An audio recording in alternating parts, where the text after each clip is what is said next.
में कांग्रेसियों को आपस में विश्वास नहीं है तो ये हमारी गलती हो जाएगी। अरे भाई, आपकी विपत्ति तो हमारी संपत्ति है, हम क्यों नहीं लेंगे? दुर्लभ इंसान हैं, जल्दी नहीं मिलते हैं, राजनीति के लिए ठीक नहीं है। कांग्रेस को अगर दुर्लभ नहीं बनना है तो राहुल गांधी से मुक्ति पा लें, ये सब समस्या नहीं आएगी। बड़े एयरपोर्ट बनेंगे, किसान सीधा जाके अपना माल एयरपोर्ट में बेचेगा। यहाँ अंतरात्मा जग नहीं रही है, यहाँ अंतरात्मा बिक रही है। मतलब आप जनता के साथ धोखा कर रहे हो, जनता के साथ अन्याय कर रहे हो। वो जनता क्या क्या कहना क्या चाह रहे हैं भाई आप? अब क्या भारतीय जनता पार्टी तय करेगी कि सोनिया जी राज्यसभा का चुनाव लड़ना चाहती तो कहां से लड़े? कम से कम इतना फैसला करने का अधिकार तो हमारे पास है। रोज आते हैं इस उम्मीद पे, आज जीतेंगे, कल जीतेंगे, परसों जीतेंगे, रोज हारते हैं। राज्यसभा के चुनाव में जिस तरह से विधायकों की आत्मा जागी है, इससे पूरा विपक्ष हिला हुआ है। विपक्ष अपनी पार्टी को तो संभाल नहीं पा रहा है और दोष बीजेपी पे डाल रहा है। इसका जवाब अजय आलोक ने जोरदार तरीके से। अंजना जी, एक मैथिली में कहावत है, अपने नहाई छी बाढ़ दहाई है। घर अपना नहीं संभल रहा है, आरोप हम पे लगा रहे हैं। अरे अपरिपक्व नेतृत्व जहां होगा, चाहे वो प्रदेश स्तर पे हो चाहे राष्ट्रीय स्तर पे हो, तो ऐसे नतीजे हमेशा देखने को मिलते हैं। अब आपको एक छोटा सा उदाहरण देता हूं। हिमाचल में तो इनकी सरकार है भाई कांग्रेसियों की। सोनिया गांधी वहां से क्यों नहीं लड़ने गई? अगर इतना ही शक था कि हिमाचल में कुछ गड़बड़ हो सकता है, वहां से जीत के आती, जो विद्रोह होता खत्म हो जाता। क्यों चली गई राजस्थान लड़ने के लिए? क्योंकि विश्वास नहीं था। ये हमारी गलती है। अगर हिमाचल में कांग्रेसियों को आपस में विश्वास नहीं है तो ये हमारी गलती हो जाएगी। अरे भाई, आपकी विपत्ति तो हमारी संपत्ति है, हम क्यों नहीं लेंगे? यहाँ कोई भजन गाने आए ना, हम राजनीति करने आए हैं। आपका घर आपसे नहीं समझ रहा है, लोग आपको छोड़ के जा रहे हैं। समाजवादी पार्टी, कल रात में विधायक, उनके 8 विधायक डिनर पर नहीं पहुंचे, मैं आप ही के चैनल देख रहा था। ये भी हमारी गलती हो गई। अपने विधायकों को समझाने में नाकाम आप रहते हैं। आपका नेतृत्व क्या है आपको खुद नहीं पता है कि आपके नेतृत्व कोई मानने को तैयार नहीं है, और गलती भारतीय जनता पार्टी की हो जाती है। मतलब अब मोदी जी की हो जाती है। मतलब आपके घर में आग लगी और फायर ब्रिगेड आप उम्मीद कर रहे हैं कि मोदी जी लाके दें। अजीब हालत है भाई, अपना घर संभालिए। बेसिक बात है कि जब मोहरा बैठाइएगा ना, पारिवारिक मोहरा, किसी को ही मुख्यमंत्री बना के, वो जमाना लद गया 80 वाला। पारिवारिक मोहरा को जैसे ही मुख्यमंत्री बनाइएगा तो पार्टी में हमेशा क्लेश होगा। लोकतांत्रिक व्यवस्था को फॉलो कीजिए, राहुल गांधी से मुक्ति पाइए। दुर्लभ इंसान हैं, जल्दी नहीं मिलते हैं, राजनीति के लिए ठीक नहीं है। कांग्रेस को अगर दुर्लभ नहीं बनना है तो राहुल गांधी से मुक्ति पा लें, ये सब समस्या नहीं आएगी। और हमें दोष देने का कोई फायदा नहीं है। अपनी कमियों को सुधारिए। विश्वरैया किसान के लिए आलू की फैक्ट्री तो नहीं खोल सकता। हमारे साथी जो आलोक जी ये कह रहे थे कि हमारी पार्टी के अंदर विपत्ति है। विपत्ति नहीं है, विपत्ति है क्रिएट करते हैं, और विपत्ति क्रिएट करके उसको अपनी संपत्ति बनाते हैं। विपत्ति कैसे क्रिएट करते हैं? लोगों को डराते हैं, धमकाते हैं। करोड़ों रुपए का खेल होता है। डीके शिव कुमार भी यही कर रहे हैं संजय जी। राज्यसभा का चुनाव हो रहा था, मुझे संजय जी, डीके शिव कुमार भी यही कर रहे हैं। वहां से बीजेपी वाले आए और उन्होंने कहा कि हमने क्रॉस वोटिंग की है। उनकी अंतरात्मा कैसे जागी? मैंने आपका सवाल सुन लिया है। सोमशेखर गए हैं, जो बुनियादी तौर पर कांग्रेस पार्टी के थे और पिछले चुनाव में कांग्रेस छोड़ करके भारतीय जनता पार्टी से लड़े और चुन करके आ गए। अब वहां पर कांग्रेस पार्टी को बीजेपी के किसी विधायक की जरूरत ही नहीं थी चुनाव जीतने के लिए। हमारे पास इतने विधायक थे कि हमको किसी दूसरी पार्टी के विधायक को खरीदने की जरूरत ही नहीं थी। तो मतलब वहां पर अगर किसी सोमशेखर ने क्रॉस वेटिंग की तथाकथित तौर पर, जिसके बारे में अभी तक जानकारी स्पष्ट नहीं हुई है, तो वो किसी पैसे के लालच में, किसी एजेंसी के दबाव में नहीं, बल्कि हो सकता है कांग्रेस के प्रति उनका प्यार फिर से उमड़ गया होगा और कांग्रेस के साथ वापस आए होंगे। लेकिन समाजवादी पार्टी के विधायकों को जिस तरीके से तोड़ा गया और कांग्रेस के बारे में जिस प्रकार से हिमाचल प्रदेश में चर्चा हो रही है, वो निश्चित तौर पर सामान्य सी घटना नहीं है। अंजना जी, विचित्र सी बात नहीं है। अभी संजय भाई ने कहा, 2 बातें कही। पहली बात कहा इन्होंने कि विधायकों को सत्तारूढ़ दल तोड़ लेता है। ठीक है, मानते हैं कि सत्ता का उपयोग जो भी आप कहिए, कह के विपक्ष के विधायकों को इन्फ्लुएंस करने की कोशिश की जाती रही है, कोई बात नहीं। भाई, हिमाचल में हम कहां सत्तारूढ़ हैं?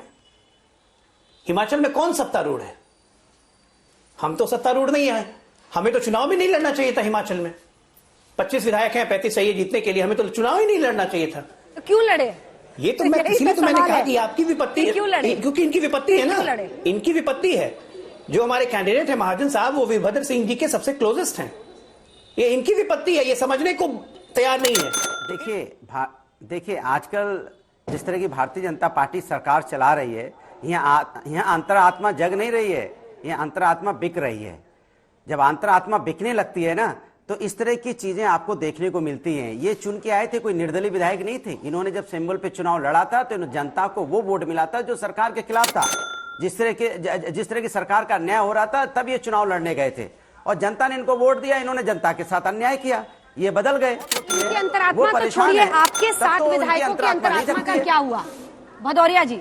आपको तो सिर्फ 7 अंतरात्मा को संभालना था। की बात कर, वो 7 नहीं संभाल पाए आप। अरे उन्हीं की अंतरात्मा की बात कर रहा हूं मैं। उनकी अंतरात्मा तब क्यों नहीं जग रही थी? आज अचानक उनकी अंतरात्मा जगी है कि बिकी है अंतरात्मा, ये जानने की जरूरत है। वही तो मैं कह रहा हूं कि अंतरात्मा तो नहीं जगती ना जब समाज में जिसके लिए वो जनता के लिए जनता ने उनको चुन के भेजा था कि वो जाएंगे, हमारी बात करेंगे, हमारी समस्या की बात करेंगे, हमारी समस्या उठाएंगे। लेकिन हमारी समस्या तो ना उठा के वो यहाँ सत्ता बनाने और गिराने में लग गए, सदस्य बना राज्यसभा बनाने और बिगाड़ने में लग गए। तो इनकी अंतरात्मा कहाँ थी? वो उनकी अंतरात्मा बेरोजगार जब आत्महत्या कर रहा है बेरोजगारी से, तो उनकी अंतरात्मा कहाँ चली जाती है? यही तो मेरा सवाल है। महत्वपूर्ण बात इसीलिए कि आज ये भारतीय जनता पार्टी जिसके जो 1988 में एक वोट से सरकार गंवा बैठी थी और उसके नेता अटल बिहारी वाजपेयी ये कहते थे कि मैं चिमटे से भी जो है मैं छूना पसंद नहीं करूंगा। आज वो भारतीय जनता पार्टी हर उस जगह पे जहां विपक्ष की सरकारें, विपक्ष की पार्टियां हैं, वहां वो वल्नरेबल है कि उनका विधायक कभी भी भाग सकता है, उनकी अंतरात्मा कभी भी जग सकती है। और ये अंतरात्मा आई कहां से? ये अंतरात्मा तो कांग्रेस पार्टी की देन है। जब 1969 में 1969 में जब लोकसभा का राष्ट्रपति का चुनाव हो रहा था तब मिसेस गांधी ने कहा था कि अंतरात्मा की आवाज पे वोट दीजिए। और जो कांग्रेस पार्टी का ऑफिशियल कैंडिडेट नीलम संजीव रेड्डी चुनाव हार के वीवी गिरी चुनाव जीत गए। तो वहां से जो अंतरात्मा जगनी शुरू हुई विधायकों की, सांसदों की, नेताओं की, वो अभी तक जग रही है। उसमें वो ये अंतरात्मा आप गलत कहती हैं। हाँ। हम लोग गलत कहते हैं कि पैसे के बल पर जगती है या ईडी के बल पर जगती है या सीबीआई के बल पर जगती, बिल्कुल नहीं। ये विशुद्ध तौर पर वो अंतरात्मा है जो विशुद्ध शुचिता के आधार पर जगती है। वो जब भगवान राम की प्राण प्रतिष्ठा होती तब नहीं जगती है, चुनाव के समय में जगती है।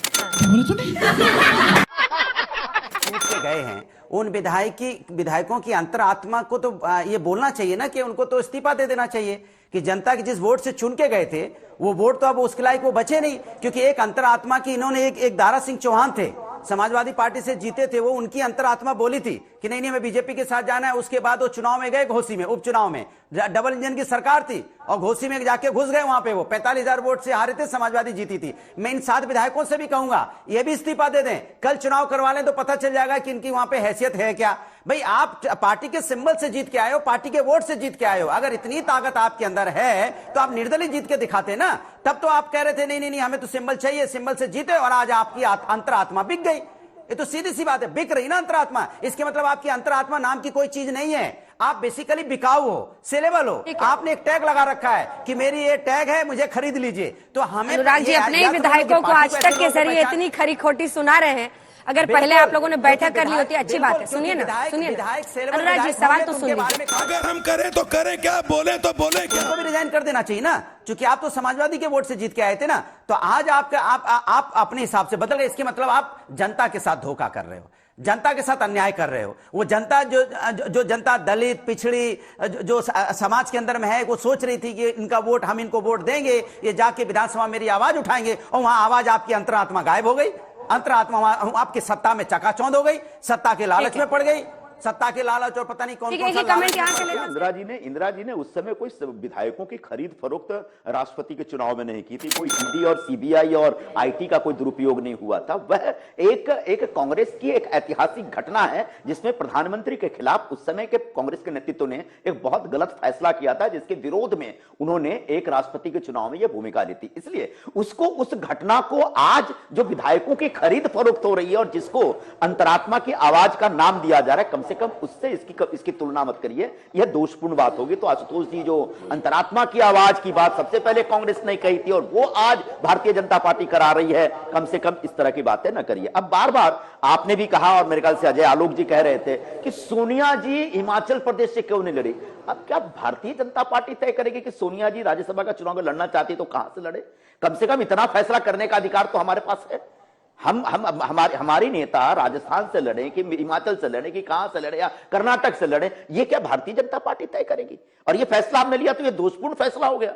कृपया करके इस तरह की बातें न करें। एक दूसरी बात, सबसे महत्वपूर्ण बात है कि राज्यसभा कि जो स्थापना हुई थी उसको अजय आलोक समझ नहीं पाए हैं। राज्यसभा की आलोचना एक बहुत ही पवित्र दृष्टिकोण से किया गया था, ताकि 2 चेंबर रहे पार्लियामेंट में, एक चेंबर जो डायरेक्टली इलेक्टेड एमपीज का होगा, वहां पर जो भी विधायी कार्य हो रहे हैं उन कार्यों के ऊपर एक सही ढंग से नजर रखने के लिए, उसमें ज्यादा विस्तृत और विद्वतापूर्ण चर्चा करने के लिए राज्यसभा की व्यवस्था की गई। और उस राज्यसभा में ढंग के लोग जाए, अच्छे लोग जाए, पढ़े लिखे जानकार समझदार लोग जाए, इसके लिए व्यवस्था थी। लेकिन दुर्भाग्यवश वहां विधायकों को खरीद करके, विधायकों को डरा करके, उनसे वोट लेकर के जब लोग राज्यसभा में आएंगे तो राज्यसभा के होने का जो महत्व है, उसकी जो गुणवत्ता है, वही अपने आप में सवालिया निशान के अंदर आ जाएगा। यह दुर्भाग्यपूर्ण बात है। यह मैं कहना चाह रहा था, जिसको आलोक जी ने उत्तर दक्षिण का विवाद और राज्यसभा लोकसभा का विवाद इस तरीके से एक दूसरा रूप और दूसरा टर्न देने की कोशिश की, यह बहुत ही गलत हुआ है। मैं बस 2 ही बात कह रहा हूं कि देखिए, मोदी जी जब चुनाव बनारस में 2014 में लड़ने आए थे,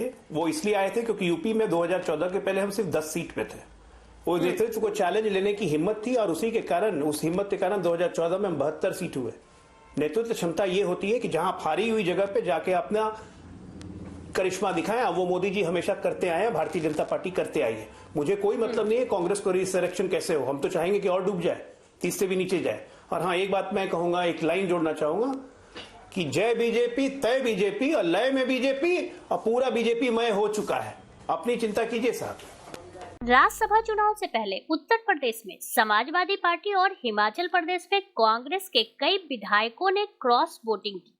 इसी दिन बिहार में कांग्रेस के 2 और आरजेडी के 1 विधायक भाजपा का दामन थाम लिया। असम में भी इसके संकेत मिल रहे हैं।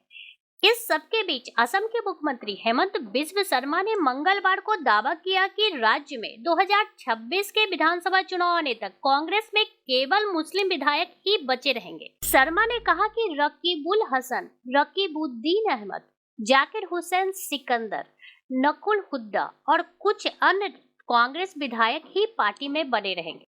आज की मजदूरी यही खत्म करते हैं। अगर तुम्हें वीडियो पसंद आई तो लाइक मारो यार। मुझे नहीं पता, मुझे 2 मिलियन लाइक्स चाहिए, कैसे ना कैसे करके मुझे चाहिए। इतना झिला मैं कभी नहीं होऊंगा अपनी पूरी जिंदगी में जितना इसमें झिलाऊं। मुझे चाहिए ही चाहिए, तो लाइक मारो। और अगर तुम लोग नए हो तो सब्सक्राइब करो। वो जो लाल वाला बटन है उस पर फूल फेंक के मारो या फिर मोमबत्ती, मुझे नहीं पता, बस क्लिक हो जाना चाहिए। अब मैं भी जा रहा हूं, मुझे पैसों के पीछे भागना है। बाय।